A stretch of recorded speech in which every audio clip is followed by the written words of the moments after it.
बिस्मिल्लाहिर्रहमानिर्रहीम। अस्सलाम वालेकुम। इस वीडियो में हम किताब मौत का मंज़र को आगे कंटिन्यू करेंगे। उससे पहले अगर आपने सब्सक्राइब नहीं किया तो सब्सक्राइब कर लें और बेल आइकॉन प्रेस कर दें। तो शुरू करते हैं। मौत के वक्त कम अज़ कम तकलीफ़। हज़रत शहर बिन होशब से रिवायत है कि रसूलुल्लाह सल्लल्लाहु अलैहि वसल्लम से मौत की तकलीफ़ों के मुतल्लिक़ सवाल किया गया तो आपने फरमाया कि मौत की आसान तर तकलीफ़ की मिसाल ये है, कोई शख्स कांटेदार शाख को ऊन में डाले और फिर उसे खींचे तो उस शाख के साथ ऊन भी निकल आएगी। इब्ने अबी दुनिया से रिवायत है कि जब हज़रत उमर बिन आस रज़ियल्लाहु अन्हु से वफ़ात का वक्त करीब आया तो उनके बेटे ने उनसे कहा, ए अब्बा जान, आप कहा करते थे कि कोई अक्लमंद आदमी मुझे नज़ा के आलम में मिल जाए तो मैं उससे मौत के हालात दरियाफ़्त करूं, तो आपसे ज़ायद अक्लमंद कौन होगा? बराए मेहरबानी आप ही मुझे मौत के हालात बताइए। आपने फरमाया, खुदा की कसम ए बेटे, ऐसा मालूम होता है कि मेरे दोनों पहलू एक तख्त पर हैं और मैं सुई के सुराख के बराबर से सांस ले रहा हूँ और एक कांटेदार शाख मेरे कदम की तरफ से सर की जानिब खींची जा रही है। यही हदीस इब्न साद ने अवाना इब्न अल हुकम से रिवायत की है। मुर्दे को ज़िंदा करके मौत की तलखियों के बारे में सवाल। हज़रत जाबिर रज़ियल्लाहु अन्हु से रिवायत है, उन्होंने कहा कि रसूलुल्लाह सल्लल्लाहु अलैहि वसल्लम ने फरमाया कि बनी इसराइल के वाक़यात बयान किया करो, उनमें अजब अजब बातें हुई हैं। फिर आपने फरमाया, बनी इसराइल की एक जमात कब्रिस्तान में गई और उन्होंने मशवरा किया कि 2 रकात पढ़कर खुदा से दुआ करनी चाहिए कि वो किसी मुर्दे को ज़िंदा कर दे जो हमको हालात बताए। चुनांचे उन्होंने इसी पर अमल किया, यहाँ तक कि अचानक एक स्याह शख्स नमूदार हुआ। उसकी पेशानी पर सजदों के निशानात थे। उसने कहा, ए लोगो, तुमने मुझे परेशान किया, मुझे मरे हुए 100 साल हुए हैं लेकिन मौत की तकलीफ़ अभी तक महसूस कर रहा हूँ। अब तुम अल्लाह ताला से दुआ करो कि अल्लाह ताला मुझे बग़ैर तकलीफ़ के पहली हालत पर लौटा दे। इस किस्म की हदीस अहमद ने उमर बिन खबीब से रिवायत की। हर रग में मौत का दर्द महसूस होता है। हज़रत सलमान से रिवायत है कि हुज़ूर सल्लल्लाहु अलैहि वसल्लम एक करीबुल मौत अंसारी की इयादत के लिए तशरीफ़ लाए। आपने उससे दरियाफ़्त किया, क्या महसूस करते हो? उसने कहा, बेहतर हूँ। फिर उसने कहा, मेरे पास 2 फरिश्ते आए हैं, एक स्याह और दूसरा सफ़ेद।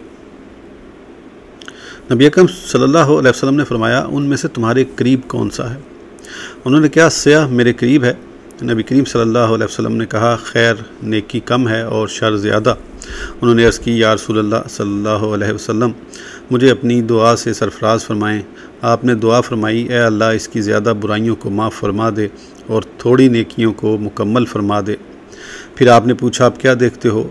उन्होंने अर्ज़ किया, मेरे माँ बाप आप पर कुर्बान हों या रसूलल्लाह सल्लल्लाहु अलैहि वसल्लम। अब तो भलाई को बढ़ते हुए देख रहा हूँ और बुराई को ख़त्म होते हुए देख रहा हूँ। अब स्याह फरिश्ता दूर हो चुका है। आपने इरशाद फरमाया, तुम्हारा कौन सा अमल ऐसा अमल है जिस पर बेहतर जज़ा की उम्मीद की जा सके? अर्ज़ किया कि मैं पानी पिलाता था। फिर रसूलुल्लाह सल्लल्लाहु अलैहि वसल्लम ने उसकी मौत के वक्त लाहक होने वाली तकलीफ़ का ज़िक्र इसी तरह फरमाया कि इस शख्स को जो तकलीफ़ हो रही है मैं उसे जानता हूँ, इसकी कोई रग ऐसी नहीं जो मौत का दर्द महसूस ना करती हो। रसूलुल्लाह सल्लल्लाहु अलैहि वसल्लम पर सुकरात मौत और क्यों? हुज़ूर सल्लल्लाहु अलैहि वसल्लम पर सकरात मौत इतनी दुश्वार थी कि कभी आपका रंग सुर्ख हो जाता और कभी ज़र्द। पूछते जाते थे, कभी आप दाएं हाथ मुबारक से कभी दूसरे हाथ मुबारक से अपने रुखसार पुरनवार से पसीना पूछते जाते। हज़रत आयशा सिद्दीक़ा रज़ियल्लाहु अन्हा फरमाती हैं कि रसूलुल्लाह सल्लल्लाहु अलैहि वसल्लम पर वफ़ात की तकलीफ़ देखने के बाद मैं किसी के आसानी से मर जाने पर रश्क नहीं करूँगी। इमाम बुखारी ने भी ऐसी ही रिवायत नकल की है। हुज़ूर सल्लल्लाहु अलैहि वसल्लम को मौत की शिद्दत इसलिए हुई कि क़यामत में आपकी उम्मत के लिए आसानी हो कि हर मुर्दा मरते वक्त तकलीफ़ पाकर ख्याल करे कि ये तकलीफ़ भी सुन्नत रसूल सल्लल्लाहु अलैहि वसल्लम है। इस ख्याल से उसके लिए ये तकलीफ़ राहत बन जाएगी, वरना हुज़ूर सल्लल्लाहु अलैहि वसल्लम के सदक़े से आपके बाज़ ग़ुलामों को सकरात मौत नहीं हुई, नहायत आसानी से जान निकलती है। हज़ूर सल्लल्लाहु अलैहि वसल्लम फरमाते हैं कि शहीद की जानकुनी ऐसे होती है जैसे चींटी का काटना। हज़ूर सल्लल्लाहु अलैहि वसल्लम की तकलीफ़ फ़िक्र फ़ाका उम्मत के नमूना बनाने के लिए है। हज़ूर सल्लल्लाहु अलैहि वसल्लम के उम्मती भी आपके सदक़े से बड़े आराम से ज़िंदगी गुजारते हैं। सबसे बड़ी वजह यह थी कि आप सल्लल्लाहु अलैहि वसल्लम को बेकरारी इस वजह से थी कि आप अल्लाह ताला से मिलने के लिए बहुत ही ज़्यादा ख्वाहिशमंद थे। इसीलिए आप ये अर्ज़ कर रहे थे, ए अल्लाह ताला मुझे अपने आप से मिला ले, क्योंकि सबसे आला तू ही रफ़ीक है। नबी करीम सल्लल्लाहु अलैहि वसल्लम का हज़रत फ़ातिमा ज़ोहरा रज़ी अल्लाह अन्हा को वफ़ात की ख़बर देना।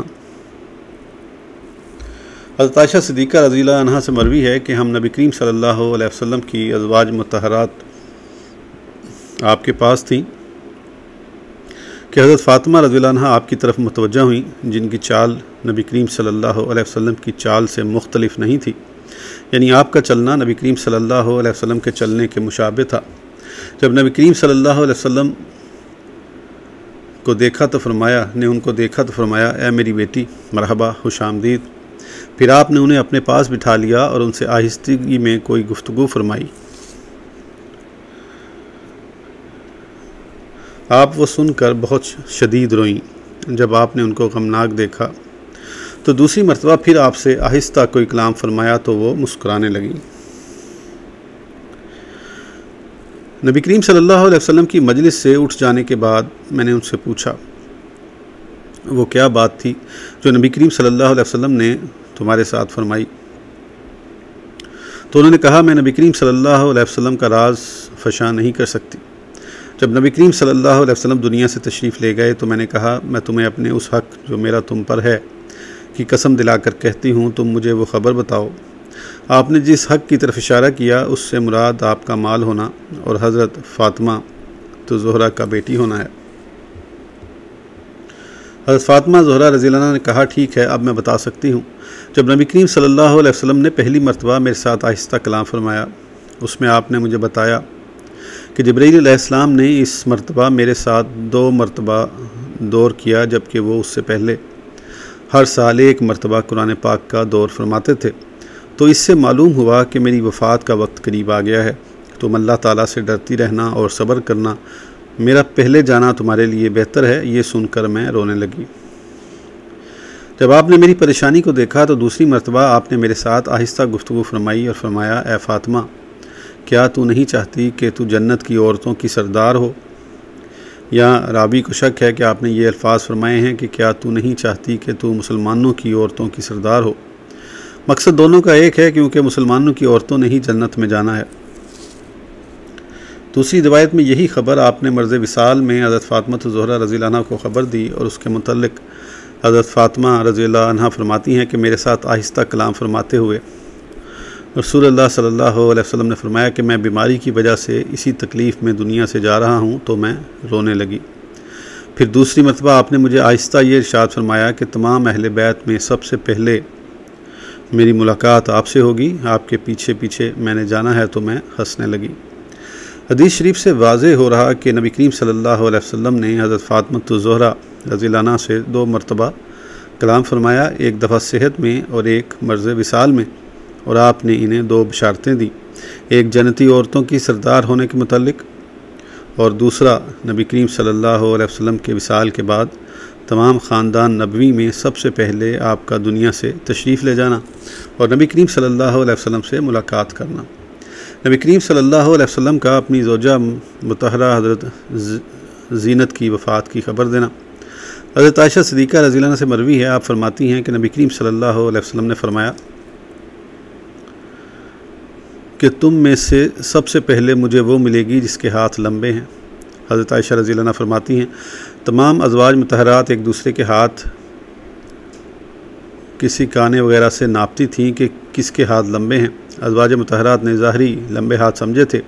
इस तरह तमाम से लंबे हाथ हज़रत सौदा रज़ी अल्लाह अन्हा के थे, लेकिन हज़रत ज़ैनब रज़ी अल्लाह अन्हा अपने हाथों से कस्ब करके माल हासिल करके सदका देने में सबसे ज़्यादा फ़ौक़ियत रखती थी। सखावत के लिहाज से उनके हाथ लंबे थे। जब तमाम अज़वाज मुतहरात से पहले उनकी वफ़ात हुई तो सबको मालूम हो गया कि नबी करीम सल्लल्लाहु अलैहि वसल्लम ने लंबे हाथों से मुराद क्या लिया था। हज़रत उस्मान रज़ियल्लाहु अन्हु को यलगार की ख़बर और हज़रत सिद्दीक़ अकबर, हज़रत उमर फ़ारूक, हज़रत उस्मान गनी रज़ियल्लाहु अन्हुम की कब्रों की कुदरती निशानदही। हज़रत अबू मूसा रज़ियल्लाहु अन्हु ने फरमाया कि मैंने एक दिन अपने घर में वज़ू किया और फिर घर से निकला। ख़्याल किया कि आज सारा दिन मैं नबी करीम सल्लल्लाहु अलैहि वसल्लम के साथ ही गुजारूँगा। वो फरमाते हैं, इसी इरादे से मैं मस्जिद में आया। नबी करीम सल्लल्लाहु अलैहि वसल्लम के मुतालिक पूछा कि आप कहाँ हैं? तो सहाबा कराम ने बताया, आप उस जानिब तशरीफ़ ले गए हैं। मैं भी उसी सिमत चल पड़ा। आपके मुतालिक फिर आकर सवाल किया। इस तरह मालूम हुआ कि आप बेर अरीस कुएँ का नाम में हैं, यानी जिस बाग में बेर अरीस है उसमें दाखिल हो गए हैं। आप फरमाते हैं, मैं दरवाज़े पर नबी करीम सल्लल्लाहु अलैहि वसल्लम का इंतज़ार करने लगा। दरवाज़ा खजूर की छड़ियों का बना हुआ था। यहाँ तक कि नबी करीम सल्लल्लाहु अलैहि वसल्लम क़ज़ाए हाजित से फारिग हुए, क्योंकि आप क़ज़ाए हाजित के लिए तशरीफ़ ले गए थे, और आपने वज़ू फरमाया। फिर मैं आपकी खिदमत में हाजिर हो गया। आप बेर अरीस पर आकर बैठ गए। आप इस तरह तशरीफ़ फरमा थे कि आप कुएँ के दरमियान में अपनी पिंडलियों से कपड़ा हटाकर पाँव मुबारक कुएँ में लटका कर बैठे हुए थे। मैंने आपकी खिदमत में हाजिर होने पर सलाम पेश किया। फिर मैं वहाँ से वापस बाग के दरवाज़े पर आ गया। ख्याल किया कि आज मैं नबी करीम सल्लल्लाहु अलैहि वसल्लम का दरबान बनकर रहूँगा। इतने में हज़रत अबू बकर रज़ियल्लाहु अन्हु तशरीफ़ ले आए। दरवाज़े को धकेला। मैंने कहा, कौन है? आपने फरमाया, मैं अबू बकर हूँ। मैंने अर्ज़ किया, ठहर जाएँ, मैं नबी करीम सल्लल्लाहु अलैहि वसल्लम की खिदमत में हाजिर हुआ। अर्ज़ किया, या रसूलल्लाह सल्लल्लाहु अलैहि वसल्लम, अबू बकर आए हैं, अंदर आने की इजाज़त तलब करते हैं। आपने फरमाया, इजाज़त दे दो और उन्हें जन्नत की बशारत भी दे दो। फिर मैंने आकर हज़रत अबू बकर रज़ियल्लाहु अन्हु से कहा, अंदर आ जाएं, आपको रसूलुल्लाह सल्लल्लाहु अलैहि वसल्लम जन्नत की बशारत दे रहे हैं। आप फरमाते हैं कि हज़रत अबू बकर रज़ियल्लाहु अन्हु अंदर तशरीफ़ लाए और कुएँ पर नबी करीम सल्लल्लाहु अलैहि वसल्लम की दाएं जानिब नबी करीम सल्लल्लाहु अलैहि वसल्लम की तरह ही पाँव को लटका कर पिंडलियों को नंगा कर बैठ गए। आप फरमाते हैं कि मैं फिर वापस आकर दरवाज़े पर बैठ गया। हज़रत अबू मूसा रज़ियल्लाहु अन्हु कहते हैं, मैं जब घर से चला था अपने भाई को वज़ू करते हुए छोड़ा था।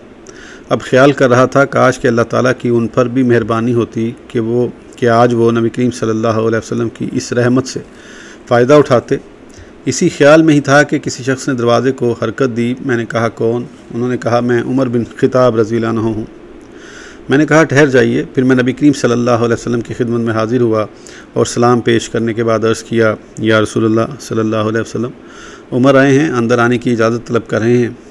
हुज़ूर सल्लल्लाहु अलैहि वसल्लम ने फरमाया, उन्हें इजाज़त दे दो और जन्नत की बिशारत भी दे दो। फिर मैं हज़रत उमर रज़ियल्लाहु अन्हु के पास आया। अर्ज़ किया, आपको इजाज़त है और नबी करीम सल्लल्लाहु अलैहि वसल्लम आपको जन्नत की बिशारत भी दे रहे हैं। हज़रत उमर रज़ियल्लाहु अन्हु अंदर आ गए और नबी करीम सल्लल्लाहु अलैहि वसल्लम की दूसरी जानिब कुएँ में पाँव लटका कर बैठ गए। आप कहते हैं, फिर मैं दरवाज़े पर आकर बैठ गया। फिर इरादा यही कर रहा था कि अल्लाह करे मेरा भाई भी आ जाए। यहाँ तक कि एक और शख्स ने आकर दरवाज़े को हरकत दी। मैंने कहा, कौन? उसने कहा, मैं उस्मान बिन अफ़्फ़ान रज़ियल्लाहु अन्हु हूँ। मैंने कहा, ठहर जाइए। मैंने नबी करीम सल्लल्लाहु अलैहि वसल्लम को आकर ख़बर दी। आपने फरमाया, उन्हें इजाज़त दे दो और जन्नत की बिशारत दे दो, और उन्हें जो बलवा यानी मुसीबत और दुख पहुँचेगा उसकी खबर दे दो, यानी मसाइब की यलगार में मुब्तला होंगे। आप कहते हैं, मैंने वापस आकर हज़रत उस्मान रज़ियल्लाहु अन्हु को ख़बर दी कि आप अंदर दाखिल हो जाएं। नबी करीम सल्लल्लाहु अलैहि वसल्लम आपको जन्नत की बशारत दे रहे हैं, साथ साथ मसाइब की यलगार में मुब्तला होने की खबर भी दे रहे हैं। आप कहते हैं, हज़रत उस्मान रज़ियल्लाहु अन्हु अंदर दाखिल हो गए।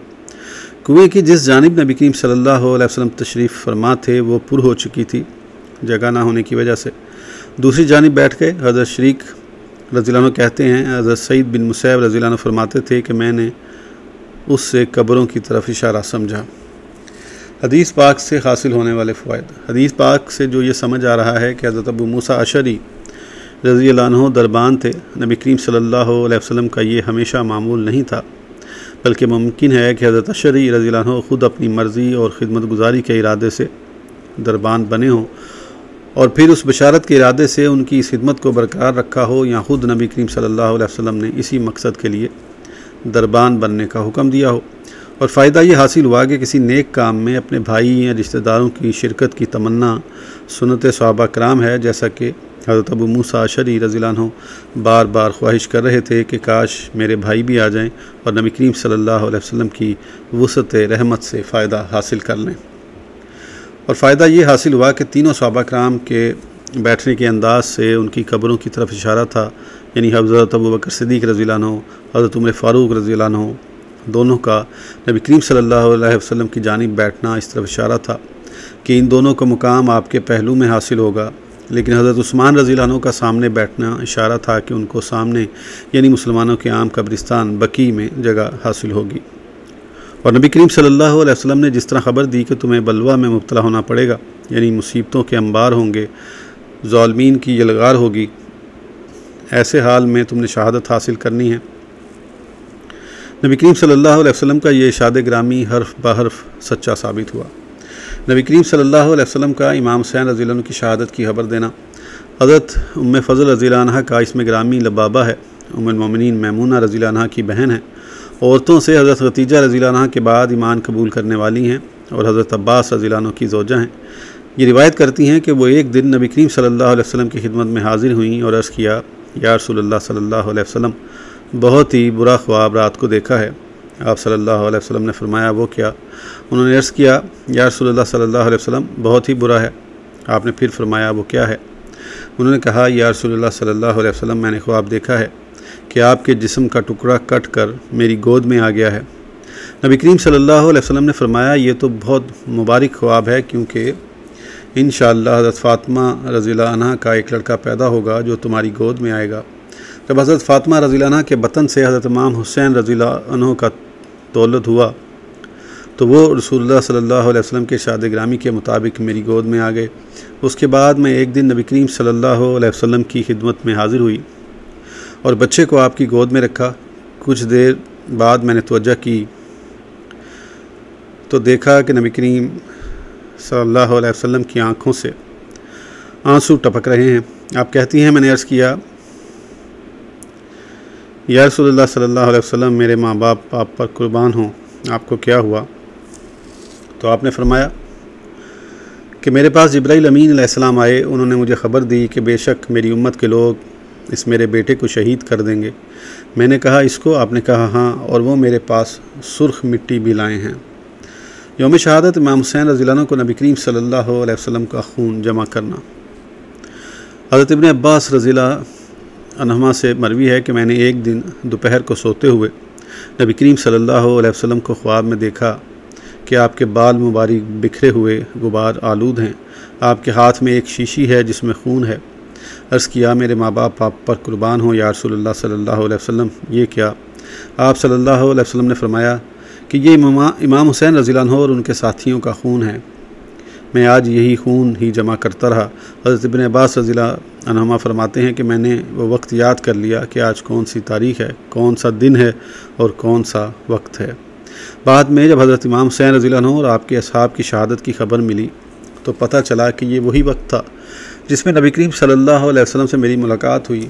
आप परेशान हाल मैदान करबला की गर्दो गुबार से आलूदा हज़रत इमाम हुसैन रज़ियल्लाहु अन्हु और आपके खून को जमा कर रहे थे। मुमकिन है कि वह आप सल्लल्लाहु अलैहि वसल्लम ने रब ताला के दरबार में पेश करना हो कि ऐ अल्लाह, ये मेरी उम्मत के ज़ालिमों का कारनामा है।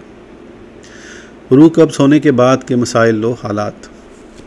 जब इंसान फ़ौत हो जाए उसके जबड़े बांध दिए जाएं और आंखें बंद कर दी जाएं, इसलिए कि मुंह और आँखों का खुला रहना बदसूरत बनाता है। लिहाजा मुसलमान का बाद अज़ वफ़ात भी किसी के नज़दीक हकीर होना रब ताला को नापसंद है।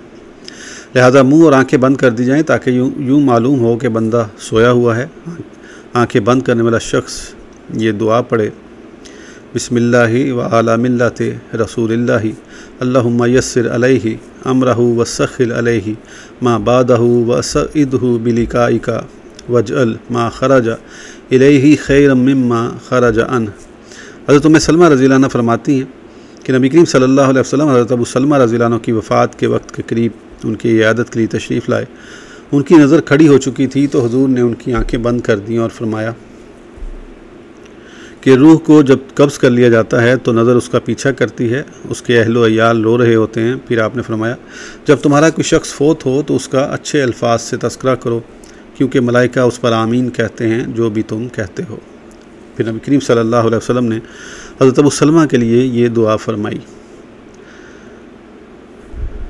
ए अल्लाह, अबू सलमा की मग़फ़रत फरमा और उनके दर्जात बुलंद फरमा उन लोगों में जिनको तूने हिदायत अता फ़रमाई, यानी इससे मुराद वो लोग हैं जो इस्लाम में सबकत रखने वाले हैं और नबी करीम सल्लल्लाहु अलैहि वसल्लम की तरफ हिजरत करने वाले और उनका बेहतरीन जानशीन बना। ए रब्बुल आलमीन, उनकी और हमारी मग़फ़रत फरमा, उनकी कब्र को कुशादा फरमा और उनकी कब्र को मुनव्वर फरमा। हज़रत अबू हुरैरा रज़ियल्लाहु अन्हु फरमाते हैं, रसूलुल्लाह सल्लल्लाहु अलैहि वसल्लम ने फरमाया, क्या तुम देखते नहीं कि इंसान जब फ़ौत हो जाता है तो उसकी नज़र एक जगह खड़ी हो जाती है। हमने अर्ज़ किया, या रसूलुल्लाह सल्लल्लाहु अलैहि वसल्लम, ऐसा ही है। आपने ये फरमाया, ये इस वजह से होता है कि उसकी नज़र उसका पीछा करती है। अल्लाह ताला की कुदरत से ये बैद नहीं कि जो चीज़ उसको पहले नज़र नहीं आ सकती थी अब उसको दिखा दे। दुआ करते वक्त इंसान को चाहिए कि वो दुआ में वुसअत को पेश नज़र रखे। जैसे नबी करीम सल्लल्लाहु अलैहि वसल्लम ने हज़रत अबू सलमा रज़ियल्लाहु अन्हा के लिए दुआ करते हुए अपने लिए, अपनी कौम के लिए दुआ फरमाई और फरमाया, वग़फ़िर लना, हमारी मग़फ़रत फरमा।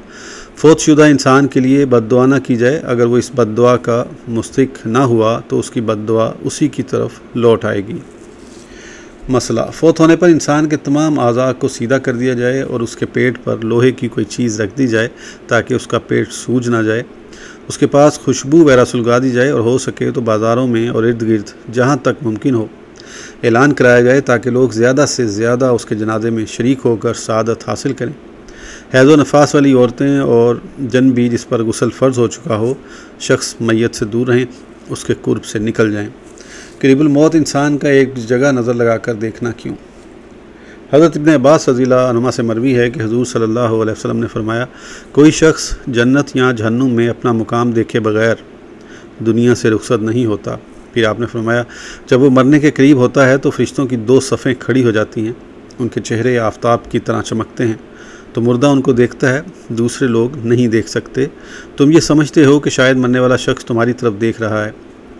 हर फरिश्ते के पास जन्नती कफ़न और खुशबुएँ होती हैं।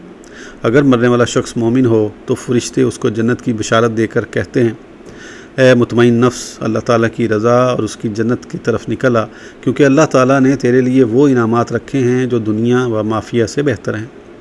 फरिश्ते नहायत ही नरमी और मेहरबानी से उसको ये खुशखबरी सुनाते हैं और फिर यके बाद दीगरे हर नाखून और हर जोड़ से उसकी रूह निकाल लेते हैं और ये उस पर आसान होता है, अगरचे तुम उसे सख्त समझते हो, यहाँ तक कि रूह ठोड़ी तक पहुँच जाती है। अब वो जिस्म से निकलने को इससे ज़ायद बुरा जानती है जितना कि बच्चा अपनी माँ की रहम से निकलने को अच्छा नहीं समझता। तो फरिश्ते आपस में झगड़ते हैं कि कौन इसकी रूह को उठाने का शर्फ हासिल करे। आखिरकार मलकुल मौत उसको ले लेते हैं। फिर रसूलुल्लाह सल्लल्लाहु अलैहि वसल्लम ने ये आयत पढ़ी, कुल यतवफ़्फ़कुम मलकुल मौतिल्लज़ी वुक्किला बिकुम, आप कह दीजिए कि तुम्हें वो मलकुल मौत वफ़ात देते हैं जिसको तुम पर मुकर्रर किया गया है। मलकुल मौत उसे सफ़ेद कपड़ों में लेकर अपनी गोद में ऐसा दुबाते हैं कि माँ भी अपने बच्चे को इतनी मोहब्बत से नहीं दुबाती। फिर उससे मुश्क से बेहतर खुशबू निकलती है जिसे फरिश्ते सूंघते हैं, मग़फ़रत करते हैं और एक दूसरे को बशारत देते हैं और उसके लिए आसमान के दरवाज़े खुलते हैं।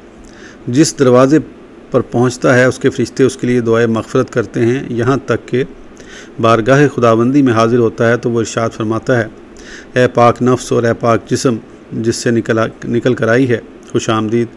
और जब खुदा ताला किसी को मरहबा कहता है तो कायनात की हर चीज़ मरहबा कहती है और इसकी तमाम तंगी दूर होती है। फिर इरशाद होता है कि इस नफ्स को जन्नत में ले जाकर इसकी क़यामगाह दिखाओ और इसको तमाम वो नेमतें दिखाओ जो मैंने इसके लिए तैयार की हैं, और फिर उसे ज़मीन की तरफ ले जाओ, क्योंकि मैं फ़ैसला कर चुका हूँ कि मैं इनको ज़मीन से पैदा करूँगा, ज़मीन में दाखिल करूँगा और फिर ज़मीन में ही लौटाऊँगा। बस अब वो रूह ज़मीन की तरफ जाने को जिस्म से निकलने से भी ज़्यादा बुरा समझेगी और पूछेगी कि क्या अब तुम मुझको फिर उस जिस्म की तरफ ले चले हो जिससे मैंने छुटकारा हासिल किया है।